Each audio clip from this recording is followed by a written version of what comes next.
The man noticed some strange phenomena at the airport. Today's date is October 15th, and the flight number he is taking is also 1015. Due to weather conditions, the departure time has been delayed from 9:30 a.m. to 10:15 a.m. All these signs are filled with mystery. When Justin sat in his seat, he discovered an MP3 player hidden behind the seat in front of him. He picked it up and found that it was playing a tragic mystery of Flight 1015. He put on the headphones, and the content described inside matched the current situation perfectly. He said the flight attendant was conducting a safety demonstration and that it was raining heavily outside the airport. In the next hour, Flight 1015 will disappear from the radar and never reappear. Hearing this, Justin found it somewhat amusing. Then the MP3 player started to narrate the mystery of the plane and revealed that the name of the captain is Donald. Coincidentally, at this moment, the captain started the routine announcement. Hearing this, Justin took off his headphones and asked the bald man next to him if the pilot just mentioned his name as Captain Donald. However, the bald man, who was sleeping, didn't hear the announcement at all. Justin then wanted the man to listen to the MP3 player and told him that the plane might disappear into the sea. The man felt that Justin was mentally unstable and quickly changed to another seat with his luggage. Helplessly, Justin could only listen to the unsettling MP3 player alone.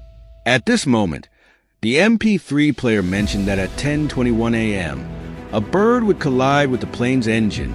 To his horror, a bird did indeed hit the plane at the designated time. Panicked, Justin quickly took off his headphones and rushed to the restroom, trying to calm himself down. However, when he returned to his seat, he was still restless. He pressed a button to call the flight attendant and asked if a bird had just flown into the engine. However, the flight attendant claimed not to know and told him that there were no birds at that flight altitude. Justin wanted to directly ask the captain, but the flight attendant refused his request. Then a man came up behind Justin, claiming to have seen the bird hit the engine, and told Justin that his name is George.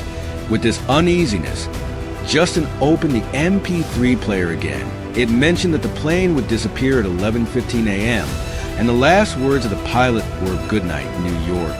Hearing this, Justin broke out in cold sweat and became even more anxious. Deciding not to sit and wait to search for clues, the MP3 mentioned that a simple device could interfere with the plane's communication. Justin noticed two foreign men and women who were busy watching a live broadcast. He approached them and asked them to turn off their phones. The two claimed that their phones were in airplane mode, so he got into an argument with them. The flight attendant saw this and came over to ask Justin to return to his seat. Then Justin delved deeper into the content of the MP3 player. He learned that there was a person named Orloff who was going to testify against the mafia and was also on this flight. This made Justin suspect that the plane might be sabotaged by the mafia. With this significant discovery, Justin went to find the flight attendant again. However, the flight attendant became annoyed by his constant questioning. The man told Justin that if he wanted to find out who the mafia was, he needed to investigate their belongings. Hearing this, Justin secretly went to the suspected passenger's seat. When they were asleep, he quietly checked their overhead compartments. Other passengers were very puzzled by Justin's actions, but he didn't stop. When he tried to open the suspect's overhead compartment, a bag accidentally fell onto another passenger. This caused an argument between the two. Just then, Justin inadvertently revealed the mafia's plan to execute Orloff. This caused panic among everyone, including Orloff himself, who ran out of first class in a panic. As the cabin became chaotic, the captain came out of the cockpit. He warned Justin to return to his seat and not to threaten the safety of the passengers. The passengers took out their phones and started recording Justin, forcing him to silently return to his seat. Then he reopened the MP3 player, and to his shock, it said that he himself is the key person in the plane crash.